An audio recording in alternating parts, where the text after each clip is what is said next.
Hi, I'm Amelia Khoei. I'm the fourth year resident at the University of Michigan. I'm really excited to interview you about sexual function considerations in the spinal cord population. If you don't mind introducing yourself as well to the audience. I'm Aron Liaw. I'm a attending associate professor of urology at Wayne State University, also in Michigan. My focus practice is lots of vulnerable populations, congenital patients, spinal cord injury, and dealing with the sexual and urinary functions thereof.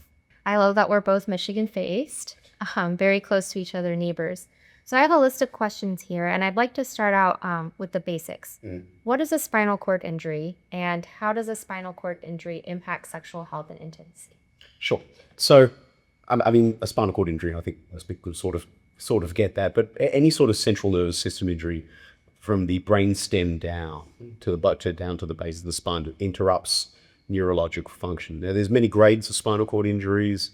They can be incomplete, they can be complete, resulting in various levels of loss of function. But basically, once there's a neurological insult, someone who has an injury is going to lose a certain level of function below the level of that injury. Everything above that is going to be normal. If you're injured the middle of your back, the function is going to be different versus the lower portion of your back. But there's going to be some degree of loss of function. And as for how that impacts sexual function, well, sex is also, the biology of sex is also based neurologically. Right? Erection requires neurological component.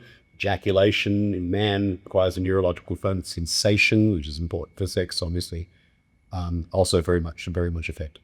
That is a great segue into my next question. For your patients, what kinds of challenges do you see that they're experiencing with regards to erections and ejaculations in this group?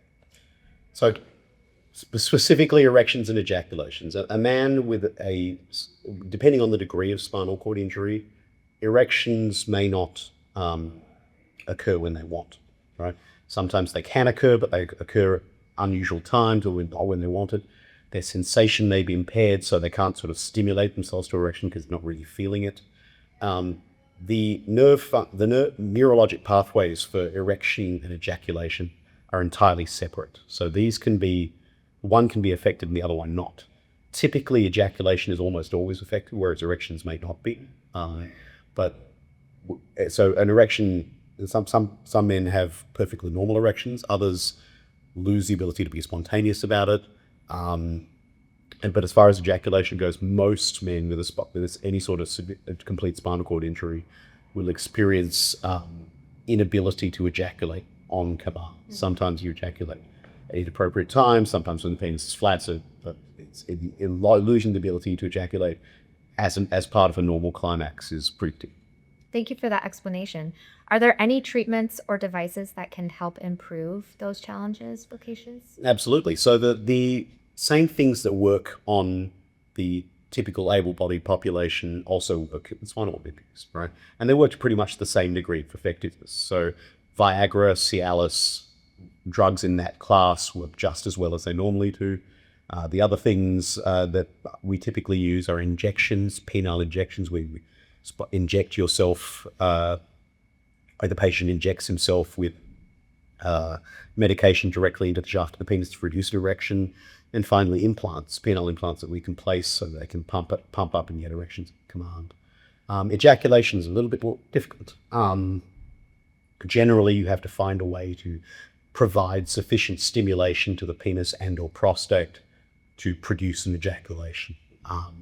And the ways of producing that are not typically compatible with normal vaginal intercourse. So if fertility is desired for ejaculation, but it essentially becomes almost like home insemination. You teach the patients how to produce the ejaculate and how to take it and put it inside the part. Okay. I'm sure there are other, family planning considerations with this population as well. It must be very difficult in terms of fertility. How can people with spinal cord injury maintain intimacy with their partners? Well, now, that's the important thing, because let's face it, sex is not just mechanics, right? The mechanics of getting erections and going through sex is simple enough, right? That's a physics and plumbing problem. But sex is much more than that. Sex is emotional connection, intimacy, and all that sort of thing. And at this point now, we have to treat patients like a sex therapist. Think about how you maintain intimacy. Think about what's important to you.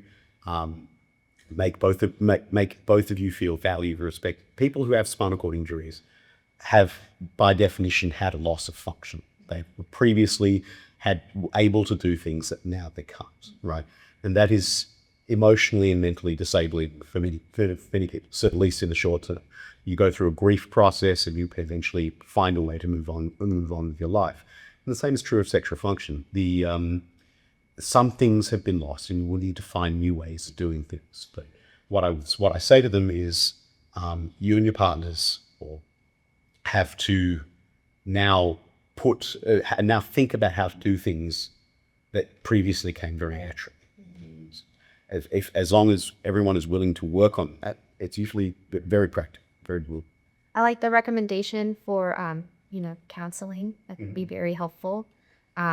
Okay, I have one last question for you. What are your 3 biggest take-homes for patients watching today?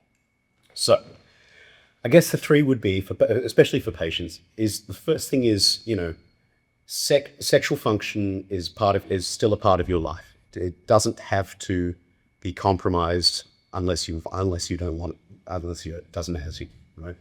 So there are ways to do everything you did before. It's just going to be different. The second thing I would say is be creative. What I tell every patient with a spinal cord injury is the things you used to not think about, like urination, so on, now you have to think about because they're different, right? So we need to find ways to do things that previously were natural and automatic. And once you do that, then you will have a new way of doing it.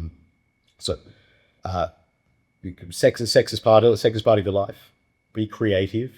And the last thing I would say is that life goes on, right? You had an injury, things are different for you than they were before. But that doesn't mean life is over. You still have a full and rich life to lead, and we are here to help you achieve it. It's a very beautiful conclusion. Thank you so much, Dr. Liaw, on giving us your experience with patients in the spinal cord population.